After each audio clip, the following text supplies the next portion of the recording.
1980년도에 7년에 세상을 떠났거든요. 떠나기 전에 그가 이제 가톨릭 교회의 그 정인채 신부에게 보냈던 4페이지짜리 질문지가 그 책에 나옵니다. 24가지를 질문했어요. 그 중에 몇 가지 질문을 소개하는 것이죠. 첫 번째 질문이 신의 존재를 어떻게 적용할 수 있습니까?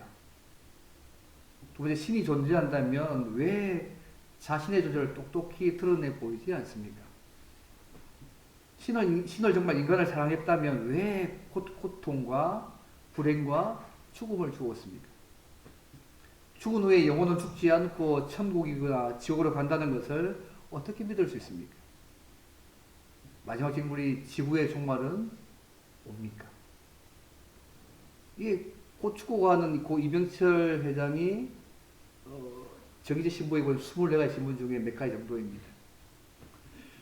죽음 앞에서 우리나라의 최고의 재벌인 이 회장도 해 아래에서 수고하는 모든 것이 다 헛되고 바람을 잡으려는 것 같다는 절실함을 아마 뼈저리게 느꼈을 것 같아요. 사람은 사실 유한해서요, 언젠가 한 번은 죽게 되지 않습니까? 분명한 사실은 죽고 난 이후에 우리가 알다시피 천국과 지옥의 심판이 있다는 거 분명하지 않습니까?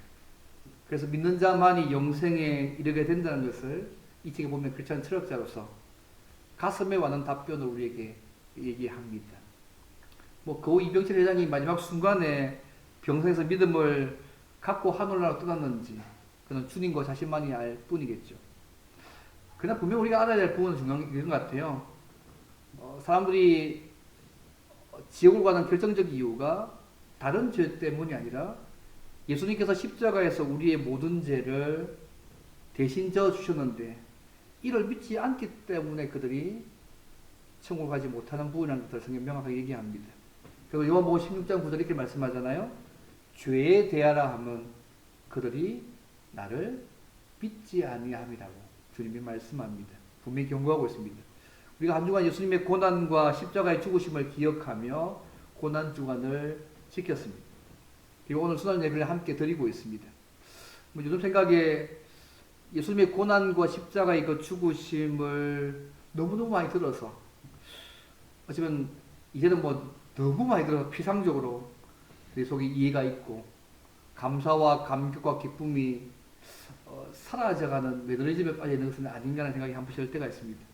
다시 한번 이 예수님의 고난과 죽으심을 생각하며 내 이 우리 받았던 예수님의 고난과 죽으심의 그 은혜를 다시 한번 은혜와 기쁨을 좀 회복하는 시간들을 좀 오늘 말씀을 좀 가지면 좋겠다 생각합니다. 본문 이사야서 말씀은 우리가 잘 아는 말씀입니다. 특히 이사야서 53장 4절부터 6절의 말씀은 구약의 심장이라 부를 만큼도 예수님께서 우리 죄를 속해주신 속죄교리를 잘 말씀하는 말씀입니다. 그래서 캔명을 몰과 같은 사람은요, 이사야 53장은 예수 그리스도의 초상하다라고 할 정도로 그분을 잘 드러내는 구조를 말씀합니다.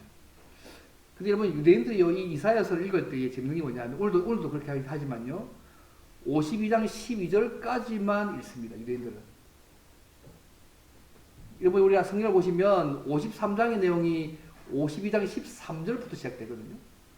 그래서 유대인들은 52장 12절까지만 읽고, 그 다음부터 54장을 뛰어넘어갑니다.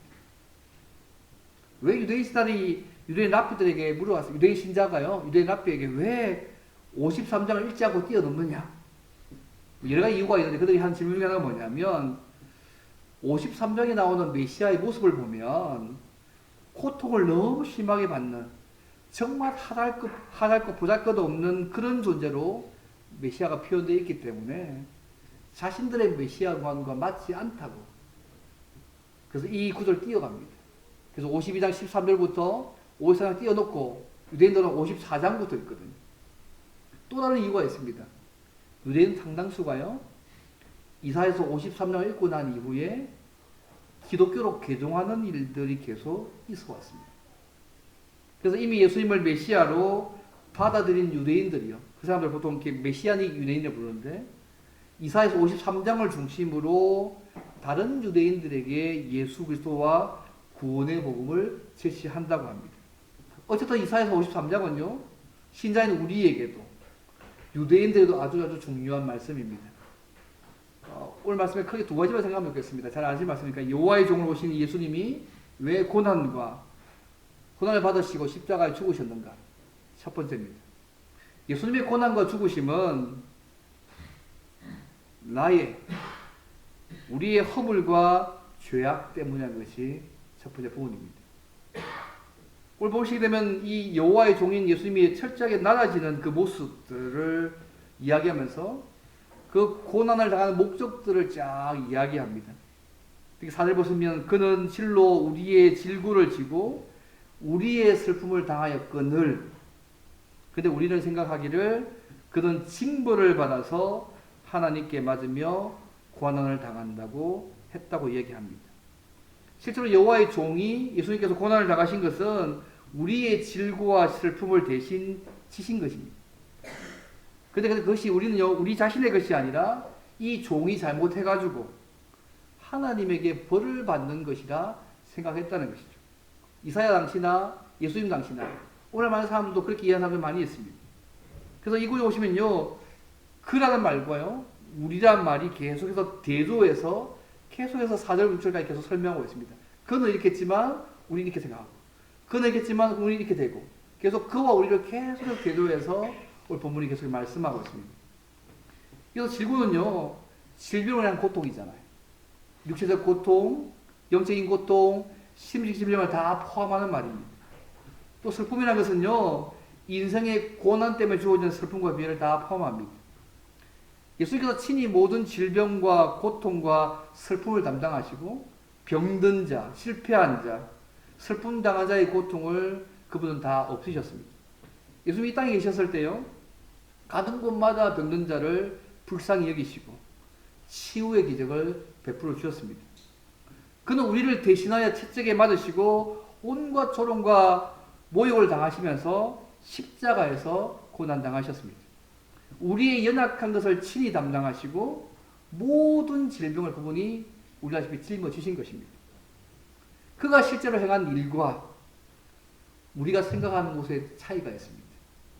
여호와의 종인 그분은 우리의 질구를 지고 우리의 슬픔을 담당한 것이었는데, 오늘 말씀은 우리는 생각하기를 그는 하나님의 징벌을 받아서 하나님께 맞으며 고난당한다고 생각하고 있다는 것입니다. 50편 더 나아갑니다. 여호와의 종 오신 분이 왜 고난받으시고 멸시받아야 했고 피를 뿌려야 했는지를 5절 6절 말씀에 더 얘기합니다. 그가 찔림은 우리의 허물 때문이요, 그가 상함은 우리의 죄악 때문이라. 예, 그렇게 말씀합니다.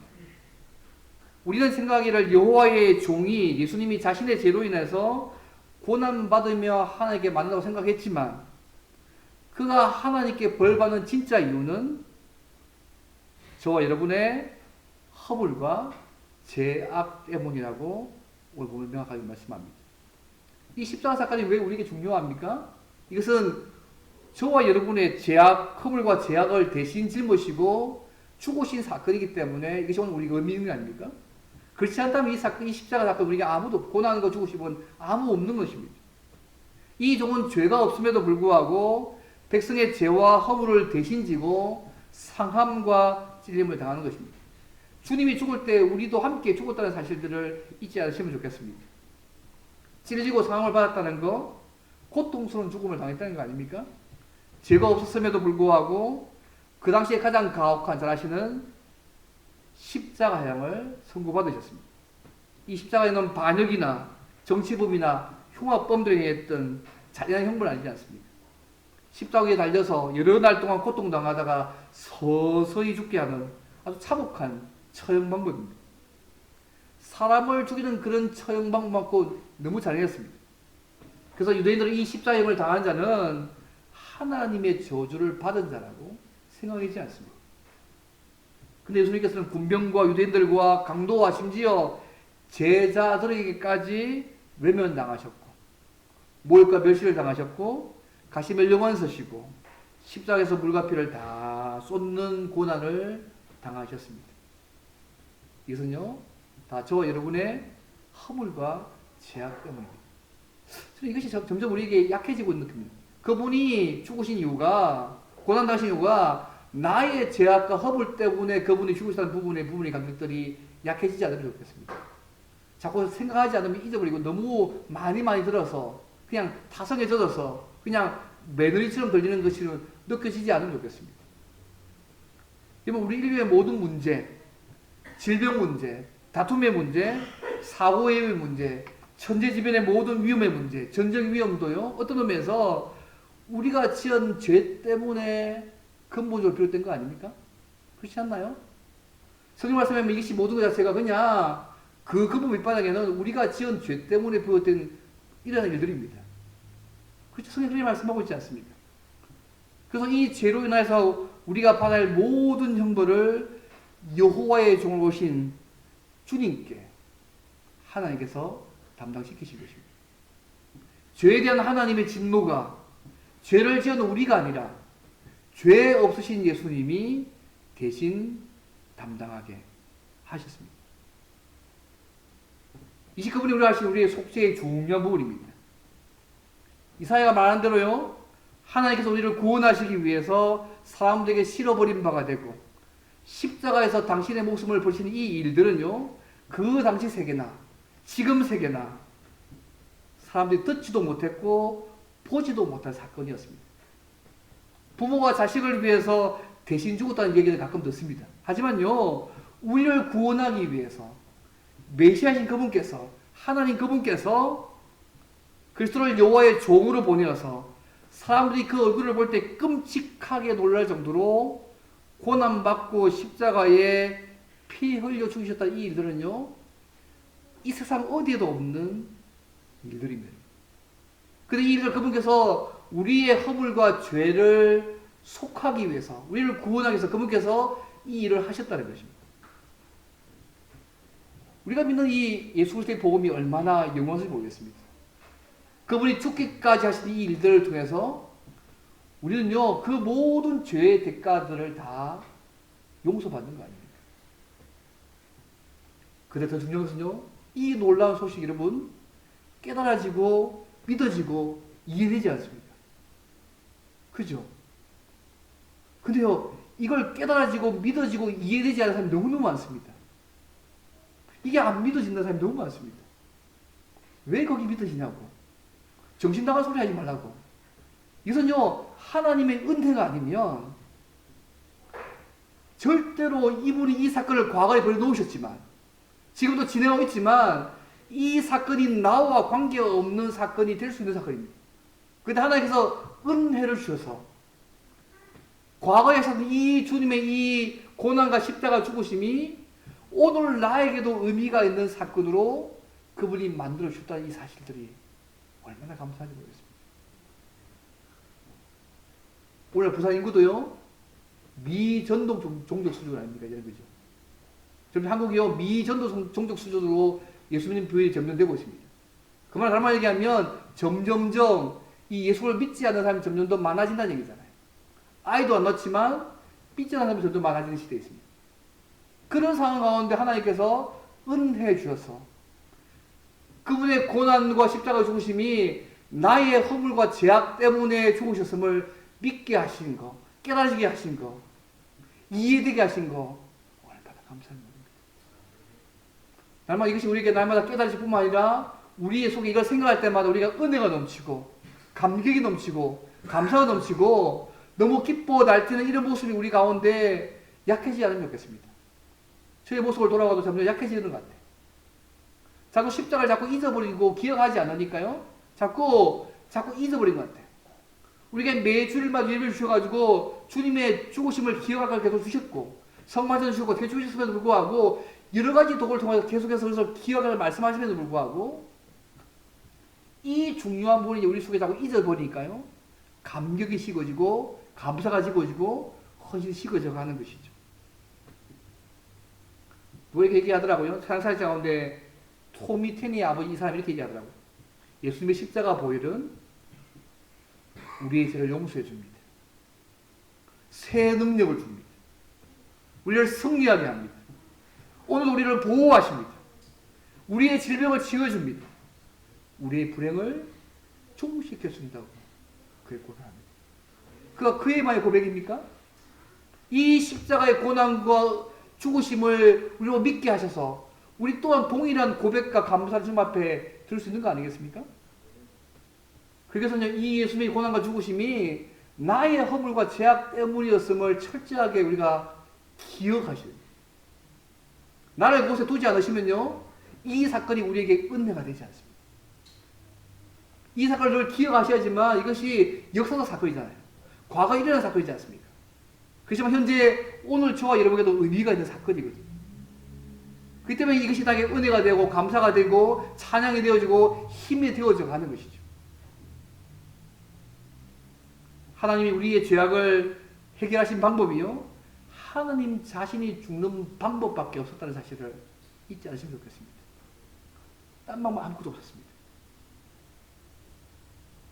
우리의 허물과 죄악 때문에 예수님이 고난받고 십자가의 죽으심을 철저히 기억하시면서 그 은혜를 우리의 삶 가운데 많이 누리시면 좋겠습니다.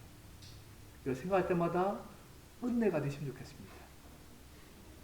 죽을 수밖에 없었던 내 죄의 모습이 생각나고 주의 은혜가 얼마나 큰지에 대한 감격들이 그 십자가를 생각할 때마다 다시 회복되어져 가는 그런 우리가 되면 좋겠습니다. 이런 죄에서 완전히 죽은 자로 좀비처럼 우리의 죄악된 모습으로 살아나는 것이 아니라 성령 하나님의 도우심으로 하나님께 다 산자로 살아가는 모습으로 살아가는 것이죠. 그럼 두 번째로, 그럼 예수님이 고난받고 죽으시면 궁극적인 목적이 뭘까요? 우리가 하나님 만나서 교제하고 은혜를 누리게 하기 위해서입니다. 오늘 본문 말씀 보시면요, 예수님의 고난당하시고 죽으신 목적을 이렇게 얘기합니다. 5절 말씀 보시면 이렇게 얘기합니다. 5절 보시면 그가 징계를 받음으로 우리가 평안을 누리고 그가 채찍에 맞음으로 우리는 나음을 받았도다고 말씀합니다. 우리가 평화를 얻고 나음을 얻게 하시는 것입니다. 이 평화는요, 우리 마음의 평강을 말고 있는 게 아닙니다. 이 평화는 우리가 지은 죄 때문에 하나님과 놓였던 그 장벽들, 이 불편한 관계가 이제 제거되어지고 하나님과 교제할 수 있는 이런 바른 관계의 평화를 누리게 하시기 위해서 죽으셨다고 말씀하고 있습니다. 로마서 4장 이렇게 표현하고 있습니다.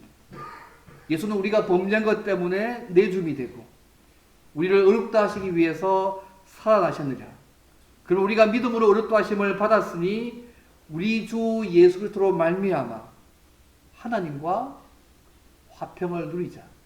우리 오늘은 하나님과 화평을 현재 지금 누리고 있다. 그 말씀하고 있습니다.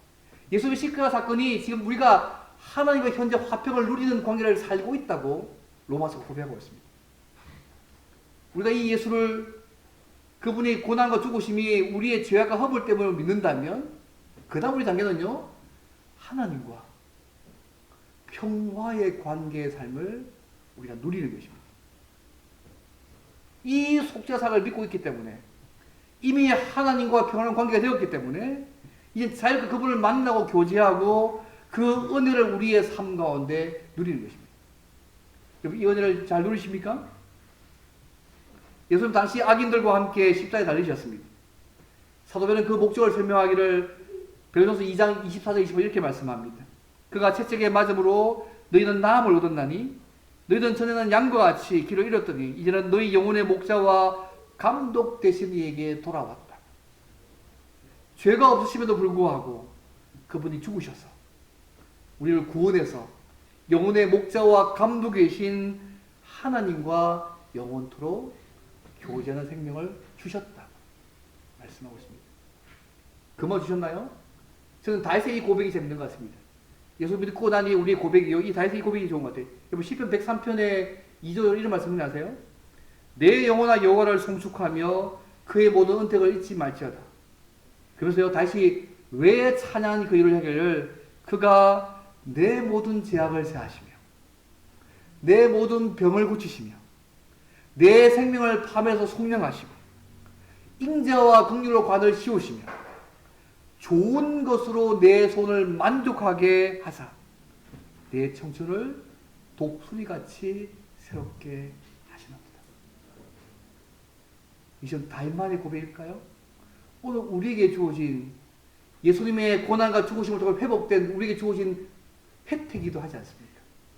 재앙만 가는 것이 아니고 그분은요, 하나님의 구원에는 육신과 영혼의 필요를 다 포함하는 전인격적인 구원이 우리에게 주어져 있습니다. 우리의 영혼의 필요를 위해서 하나님과의 교제 은혜를 받고 있는 죄를 사하시고 생명 구원하여서 값을 치우셨습니다. 육신의 필요를 위해서 병을 고치시기도 하시고 좋은 것으로 손을 만족하게 하시기도 하시고 우리의 청춘을 날아가는 도둑에서 날아가는 인생으로 새롭게 하시는 그 은혜를 다인만의 고백이 아니라 오늘 예수 안에서 회복되는 우리에게 주시는 은혜입니다. 여러분 그거 믿으세요? 우리가 다 회복됐다니까요. 그 부분들을 그분 앞에 구해서 교제하면서 그 은혜를 우리의 삶 가운데 누리시는 것이 남아있는 것입니다. 덴마크 윌리라는 사람이 있습니다. 세계 유명한 안과 의사였지 않습니까?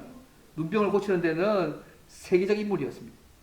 이 사람이요, 윌리엄 캐서린 부드, 구세군 만드시는 이 창시자의 아내의 전기 읽고 감격해가지고 복음 전도를 위해서 헌신할 것을 결심합니다. 주변에서 모두 말려줬습니다. 돈도 포기하고 명예도 버렸습니다. 선교사로 십자가를 정하기로 결심했습니다. 뒤늦게 신학교에 들어가서 공부를 했고요. 졸업에 선교부로 가서 선교사로 파송해달라고 요청합니다. 어디 가고 싶습니까? 그의 말이요, 세계에서 가장 힘든 곳으로 보내주십시오. 마침내 그의 소원대로 그 당시 가장 힘든 곳인 인도네시아 자바섬으로 그가 파송되었습니다. 그때는 아마 이게 네덜란드가 통치하고 있을 때 같습니다. 그 당시 눈병 환자로 굉장히 많은 곳이었습니다. 인구의 5분의 1이 눈병으로 괴로워하고 있는 곳이 그곳이었습니다. 근데 그곳에 큰 안과병을 개설하고요. 전도를 목적으로 그 토착민들의 눈병을 치료해주면서 예수님을 증거합니다. 30년간 그렇게 삽니다. 그렇게 봉사하고 노력을 은퇴해가지고 네덜란드 여왕이 그 사람에게요, 그 당시 최고 훈장을 수여합니다. 이 윌리도 자기가 병을 짊어지고 살았습니다. 병을 짊어진 채로 그 선교지 가서 30년 동안 눈을 고쳐주면서 복음을 전하는 선교사의 삶을 살아갔다는 것입니다. 왜 그가 그런 삶을 삽니까? 예수님처럼 병을 짊어지고 살았지만 주의 복음을 위해서 모든 것을 포기하고 주님 길을 따라가는 삶을 그가 살아갔습니다. 우리의 죄와 허물로 고난받으시고 주신 그 주님을 그가 믿고 만났기 때문에 그 주님과 똑같은 삶을 살고 있는 거 아니겠습니까? 말씀을 맺겠습니다.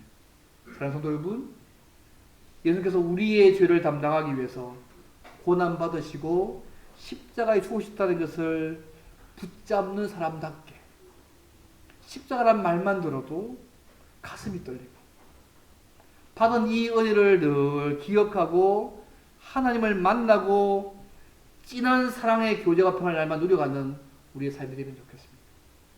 십자가가 설레시면 좋겠습니다.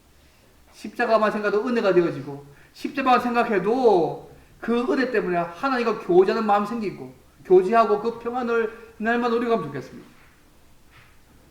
예수님을 통해서 누리게 된 이 하나님과의 교제가 얼마나 좋은지를 우리의 모든 문제, 그것이 질병이든 자녀의 문제든 경제의 문제든 그 모든 문제 주님께 기도했을 때에 기도 응답을 통해서 이 교제의 조이 얼마나 좋은지를 우리의 삶 가운데 많이 누리시면 좋겠습니다. 그거 하실 주님 우리를 회복시켜 놓으셨습니다. 그리고 말씀과 복음을 지킴으로 당하는 손해, 어려움도 내가 기쁨을 여기면서 날마다 주님을 따라가시면 좋겠습니다. 감사와 기쁨으로 그분 말씀 지키고 내가 거룩한 삶을 살 뿐만 아니라 주님이 다시 오실 때까지 주님과 날마다 동행하면서 이 주님을 날마다 우리의 말과 삶으로 증거하며 살아가는 우리의 삶이 되면 좋겠습니다. 또 그런 삶이 되기를 주의 이름으로 바랍니다. 이것이 허물과 죄로 예수님 십자가 죽으심들을 믿는 신자가 하나님과 교제를 누리는 삶의 모습이라고 생각합니다.